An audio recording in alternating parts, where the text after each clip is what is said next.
Halo. Kali ini kita akan lanjutkan serial drama Crash Course in Romance.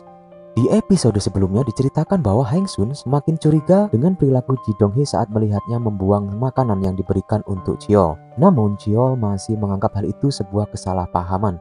Dan Hai I tertabrak sebuah mobil yang melintas saat dikejar-kejar oleh Ji Dong Hee. Hang Sun, Yongjo, dan Chiol yang tidak tahu kejadian yang terjadi pada Hai I terus mencarinya dengan berbagai cara. So, gimana kelanjutannya? Kita akan langsung saja ke episode ke-14 ini. Di awal scene, kita dibawa ke malam saat Hai I menghilang. Saat perjalanan pulang, setelah membeli kantong sampah, dia melihat Ji Dong Hee sedang membidik ketapelnya ke arah Hang Sun. Ji Dong Hee yang sadar Hai I melihatnya, dia langsung mengejar Hai I dan menangkapnya.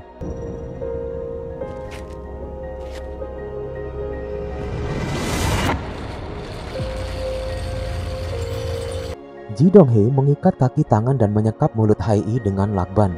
Hai I yang baru bangun dari pingsannya berusaha memotong lakban tersebut dengan sebuah ballpoint yang biasa dipakai Ji Dong Hee. Setelah itu dia berusaha menelepon Jae-woo dengan ponselnya yang ditinggal Dong Hee di meja. Namun Dong Hee datang dan merebutnya.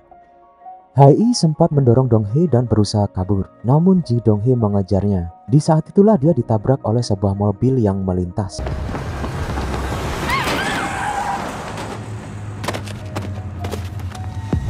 Dong Hee yang menganggap Hai I telah mati menulis sebuah pesan yang seolah-olah wasiat terakhir di ponsel Hai I dan meninggalkannya di TKP. Keesokan harinya, Hang Sun dan Chiol masih cemas karena ponsel Hai I aktif sebentar dan mati kembali yang seolah-olah sedang meminta bantuan. Jae-woo yang terus mencoba mengontak ponsel Hai I tiba-tiba aktif dan dijawab oleh seseorang. Orang tersebut ternyata dari pihak rumah sakit yang mengabarkan bahwa Hai I sedang di ICU dalam kondisi yang kritis. 네, 제가 그 핸드폰 주인 보호자 맞는데 누구세요? 병원이요? Mengetahui hal itu, mereka pun bergegas menuju ke rumah sakit. Hang Sun dan Jae-woo yang hanya bisa berada di ruang tunggu operasi nampak sangat gelisah. Mengetahui itu, Chiol berusaha untuk menenangkan mereka. 걱정하지 말아요. 헤이 강한 애잖아요. Dong Hee pun juga datang ke rumah sakit dengan berpura-pura tidak tahu tentang hal yang terjadi. Namun, kini Dong Hee yang menjadi gelisah saat tahu Hai I bisa diselamatkan. Di ruang operasi, dokter menjelaskan bahwa operasi penyelamatan berjalan dengan lancar. Namun, masih ada pembengkakan di otak yang membuat Hai I dalam kondisi koma. 보장을 못합니다. 짧게는 수일, 아주 드물게는 수년 이상 걸리기도 하고 호전되지 않을 수도 있어서. Di sekolah, sahabat Hai I juga merasa gelisah karena belum ada kabar dari Hai I. Mereka berencana untuk mencarinya bersama jika masih belum juga ditemukan. Di saat yang bersamaan, wali kelas mengabarkan bahwa Hai I sedang dioperasi di rumah sakit Gangheon karena tertabrak sebuah mobil. Mendengar itu, Sun Jae langsung meninggalkan kelas diikuti oleh Danji dan Gyeonwoo. 수 있도록 기도해 줬습니다. 선재야! 죄송해요. Sesampai di rumah sakit, Sun Jae, Gyeonwoo, dan Danji nampak sangat bersedih melihat kondisi Hai I. Terutama Sun Jae yang merasa kejadian itu adalah kesalahannya. Hang Sun mencoba untuk menenangkan mereka walau dirinya sendiri masih tampak khawatir. 곧 깨어나죠, 그죠? 얘 보기 볼 때 성질 들어서 가만히 못 누워있어. 깨어날 거야. Di saat yang bersamaan, dua orang dari kepolisian Jungbu datang ingin bicara dengan Hang Sun. Mereka menginformasikan bahwa mereka menemukan wasiat di ponsel Hai I. Kemudian mereka menyimpulkan bahwa Hai I sengaja mencoba bunuh diri karena berkaitan dengan lembar jawaban kosong saat ujian. Sun Jae yang tidak sengaja mendengarkan pembicaraan itu menambah beban rasa bersalah di pikirannya. 안 돼요. 대체 우리 혜이가 왜요? 백지 답안지 낸 거랑 상관 있지 않을까? 입시 스트레스가 워낙 크잖아요. 좀. Setelah dari rumah sakit, Sun Jae langsung menuju ke kantor ibunya. Sun Jae menceritakan pada ibunya kondisi Hai I yang sedang koma di rumah sakit yang disebabkan oleh kelakuan mereka. Dan sambil menangis dia memohon agar dia bisa jujur ke sekolah tentang bocoran soal ujian itu. Namun ibunya tetap menolaknya. Dia bersikeras bahwa dia melakukannya agar Sun Jae masuk ke universitas ternama dan mendapat jabatan yang bagus. Sebelum meninggalkan kantor ibunya, Sun Jae yang nampak kesal dengan jawaban ibunya itu mengatakan satu hal yang sangat menusuk perasaan ibunya. 엄마 좋은 포지션에 있는 사람이어서 그래서 행복하냐고요.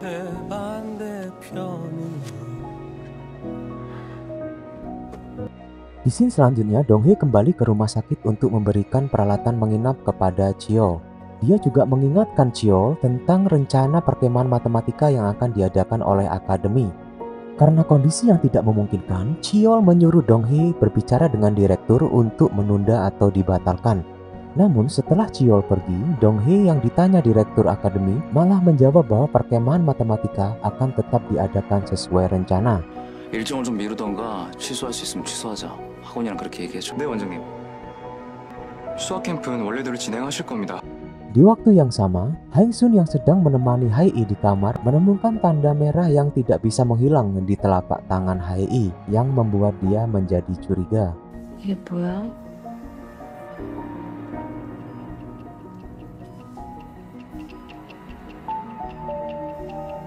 Keesokan harinya di sekolah, Sun-jae lagi-lagi mendengar teman sekelasnya yang membicarakan masalah lembar jawaban kosong Hae-i yang membuat beban pikirannya semakin bertambah.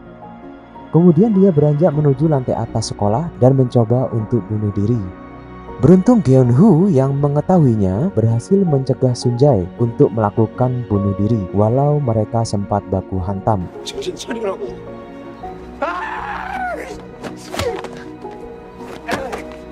Setelah pikirannya tenang, Sun-jae meninggalkan Geon-woo di atas menuju ruang wali kelasnya.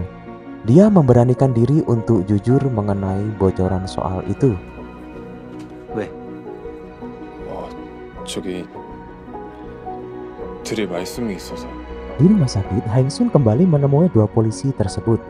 Haeng-sun mengatakan bahwa terdapat hal yang janggal di surat wasiat di ponsel Hae-i karena tulisannya yang berbeda dengan gaya bicara Hae-i.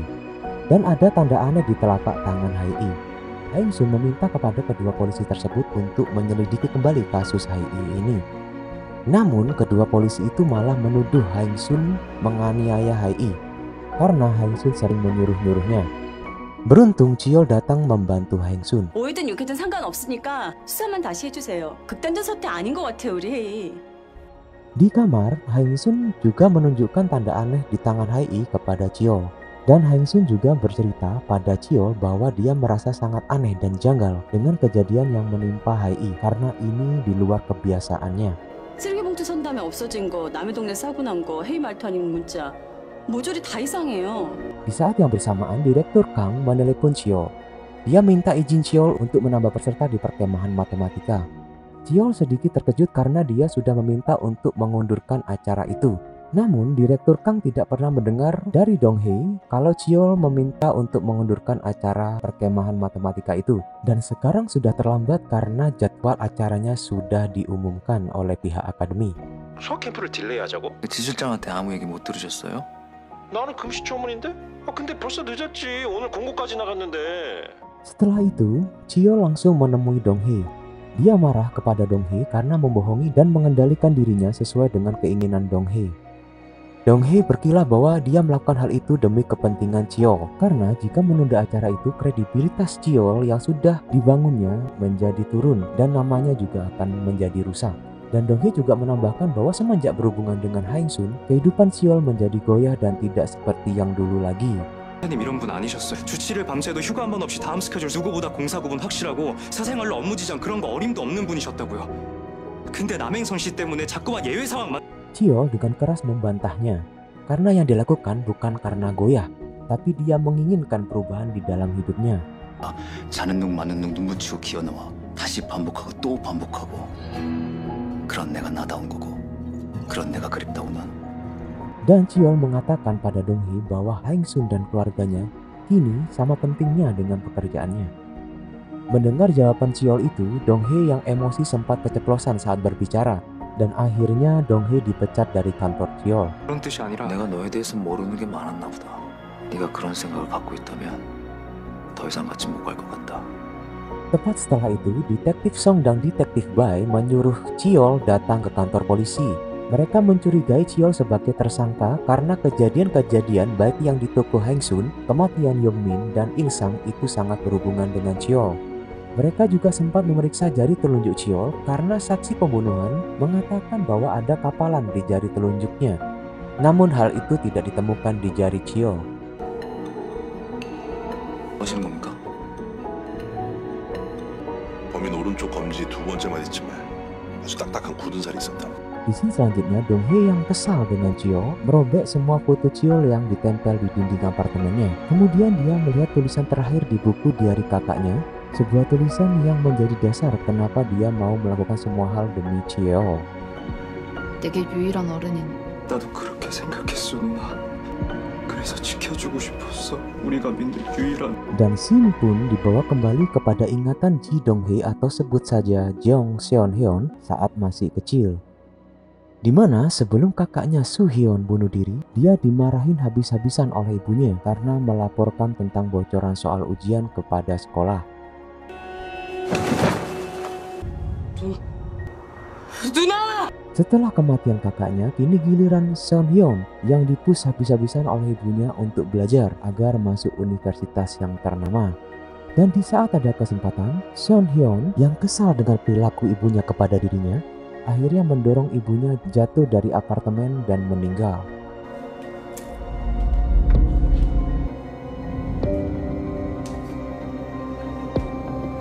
Namun di pengadilan dia dibebaskan karena tidak ada bukti yang menunjukkan bahwa dia bersalah atas kematian ibunya.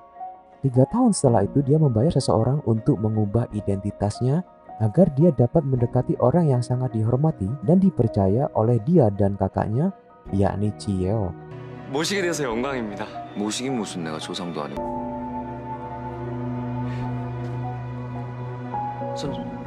Di tempat lain, detektif Song yang terus mencari tahu keberadaan Jong Seon-hyun kini mencoba mendatangi apartemen yang pernah ditinggali oleh Seon-hyun. Dia menanyakan kepada satpam apartemen tentang keberadaan Jong Seon-hyun, tapi Pak Satpam apartemen sudah tidak mengetahui keberadaan Jong Seon-hyun sejak dia pindah.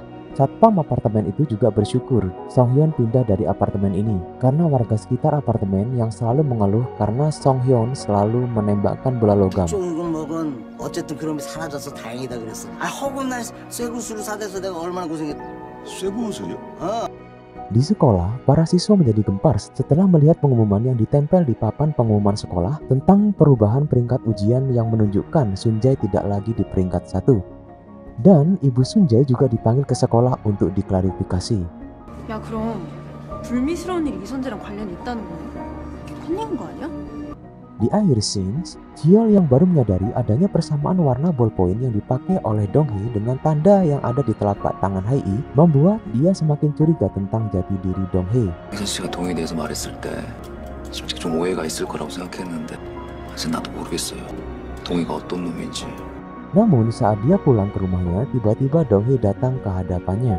Ji Dong-hye berlutut di hadapan Jiol dan meminta maaf atas semua kelakuannya yang berlebihan tadi. Dan dia meminta diberi kesempatan lagi untuk bekerja sama dengan Jiol. Jiol juga akhirnya meminta maaf karena dia juga sempat terbawa emosi. Kesempatan itu juga digunakan Jiol untuk membuktikan pernyataan dari detektif Bae dengan berjabat 오늘 tangan 오른쪽 dengan 검지 두 Dong-hye. 번째 마디쯤에 아주 딱딱한 굳은 살이 있었답니다. Dan saat Dong-hye pulang, secara diam-diam Jiol mengikutinya sampai ke rumah.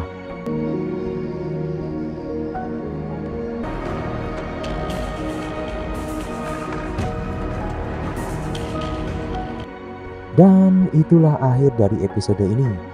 Well, apakah Jiol akan sadar bahwa selama ini yang menjadi orang kepercayaannya adalah adik dari Soo-hyun? So, jangan lupa like dan subscribe-nya agar tidak ketinggalan episode selanjutnya. Bye-bye.